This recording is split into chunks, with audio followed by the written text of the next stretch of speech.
श्री कृष्ण के चारों तरफ स्त्रियां ही स्त्रियां। क्या काम के द्वारा ईश्वर को पाया जा सकता है?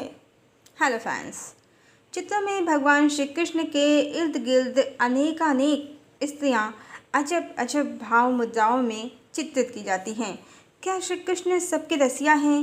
क्या यही परमात्मा का आदर्श रूप है? तो राम क्या हैं? राम दरबार में तो एक ही स्त्री हैं, वो है सीता। बाकी हैं भरत, शत्रुघ्न, लक्ष्मण, राम और हनुमान। ईश्वर का सही स्वरूप क्या है? राम तो एक पत्नी व्रती भी हैं। गृहस्थ धर्म के लिए उनका एक पत्नी व्रत आदर्श है। हर स्त्री यही तो चाहती है उसका पति सिर्फ उसका हो, यही आदर्श है। क्या परमेश्वर का आदर्श मनुष्यों के आदर्श से भिन्न हो सकता है? बिल्कुल नहीं। जो कार्य मनुष्य का आदर्श नहीं हो वो परमात्मा का तो बिल्कुल नहीं हो सकता। तो फिर ये श्री कृष्ण के चारों तरफ इतनी स्त्रियां क्यों? श्री कृष्ण तो एकमात्र देवी राधा के प्रेमी हैं, कोई छैला तो नहीं। उनकी कहानी एक विवश प्रेमी की और एक कर्तव्य परायण राजपुरुष की है। श्री कृष्ण का प्रेम श्री कृष्ण को मिला ही नहीं, और जिन स्त्रियों ने उनसे विवाह की कामना की, श्री कृष्ण ने उन सब की इच्छा पूर्ण कर दी। सारा जीवन प्रिया के लिए तरस गया और आसक्तिहीन जीवन श्री कृष्ण ने इन स्त्रियों के साथ जिया। फिर श्री कृष्ण की चित्रों में ऐसी छवि क्यों बनाई जाती है? शायद भोगी विलासी मानव जाति श्री कृष्ण को समझ ही नहीं पाई, और कालांतर में तो ऐसे चित्रों की भरमार ही हो गई जहाँ श्री कृष्ण अकेले पुरुष हैं और बहुत सी नारियाँ उन पर न्यौछावर हुई जा रही हैं। कुछ कहते हैं कि आध्यात्मिक प्रेम है, पर ये कैसा आध्यात्मिक प्रेम है जहाँ श्री कृष्ण अकेले पुरुष हैं? क्या पुरुष जाति को श्री कृष्ण का प्रेम नहीं चाहिए? फिर सूरदास, हरिदास और रसखान, कृष्णदास कौन हैं? क्या ये श्री कृष्ण के प्रेमी नहीं हैं? कुछ ये भी मानते हैं कि काम के द्वारा भी ईश्वर को पाया जा सकता है, पर यह उनकी कल्पना है। वो समझते हैं कि जैसे कंस और रावण ने क्रोध और बैर करके हरि को पा लिया, वैसे ही काम के द्वारा ईश्वर को पाया जा सकता है। पर ध्यान दें, रावण अगले जन्म में द्वापर में रायन बन गया है, मुक्ति नहीं मिली है उसे।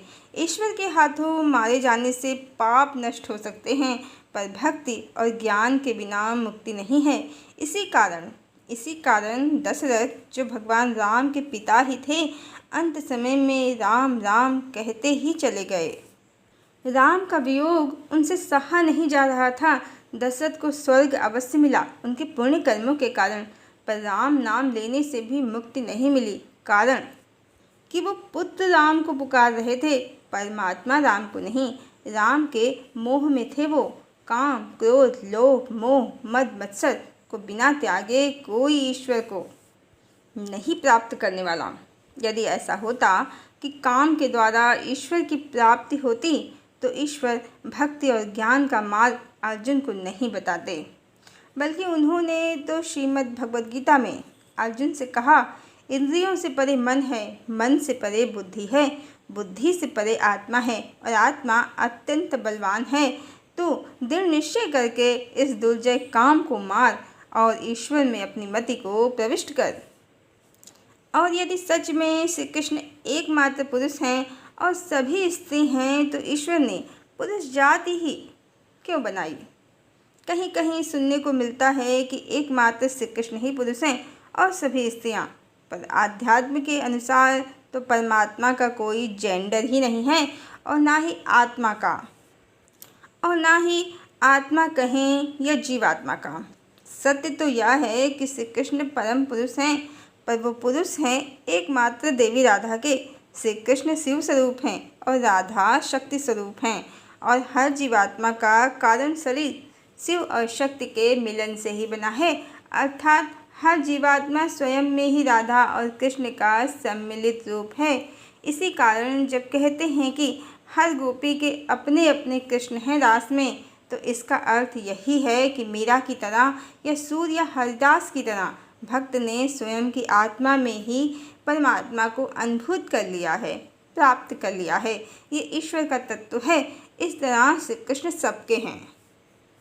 इसीलिए कबीरदास कहते हैं, प्रेम गलियत साकरी जामे दो न समाए। क्या अर्थ है कबीरदास जी का? वो कहना चाहते हैं कि आपकी आत्मा में ही आपको आपके प्रियतम श्री कृष्ण मिल जाएंगे। आप और वो दो हैं ही नहीं। यदि आप स्वयं को ईश्वर से अलग समझते हैं तो ये मात्र हरि की माया के कारण भेद लगता है आपको। पर कोई ये सोचे कि श्री कृष्ण पुरुष हैं, परमात्मा हैं और जीवात्माएं स्त्रियां, तो ये ज्ञान का अभाव है। अवश्य श्री कृष्ण पुरुष हैं, पर वो परमात्मा का आधा ही रूप हैं। देवी राधा परमात्मा का स्थिर रूप हैं, श्री कृष्ण की शक्ति हैं। उनसे मिलकर ही वो शिव होते हैं, पूर्ण होते हैं, परमात्मा होते हैं। और यही शिव हम सब की चेतना है। हम सब स्वयं में पूर्ण हैं। परमात्मा को पाने के लिए हमें स्वयं को पाना होगा। स्वयं की मैस्कुलाइन एनर्जी और फेमिनाइन एनर्जी, शिव और शक्ति को संतुलित करना होगा। फिर हम परमात्मा को स्वयं की आत्मा में प्राप्त कर लेंगे। यही सही चित्रण है श्री कृष्ण को प्राप्त करने का, ना कि अनेक नारियों में घिरे श्री कृष्ण का।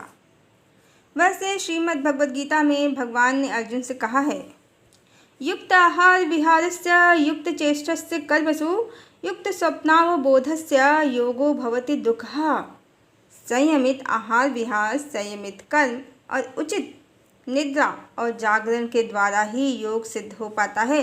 अर्थात परमात्मा को प्राप्त करने के लिए जीवन शैली संयमित होनी चाहिए। कामी को, फिर चाहे वो स्त्री हो या पुरुष, ईश्वर नहीं संसार प्राप्त होता है। श्री कृष्ण को प्राप्त करने के लिए उन्होंने अर्जुन से निरंतर उनका ही भजन, सुमिरन, चिंतन और एकमात्र उनको ही समर्पण का मार्ग बताया है। और यदि कहीं श्री कृष्ण कई नारियों संग प्रेमालाप में मग्न हैं, तो ये भोगवाद की दिखने में बड़ी सुखद पर परिणाम में बड़ी दुखदायी कल्पना है। ध्यान रहे, कई स्त्रियों संग श्री कृष्ण की कल्पना ही व्यर्थ है, क्योंकि प्रेम गली अति साकरी, जामे दो न समाए। बिना परमात्मा में समाए या परमात्मा को स्वयं में समाए बिना ब्रह्मानंद या परमानंद का आनंद संभव ही नहीं। हरि ओम।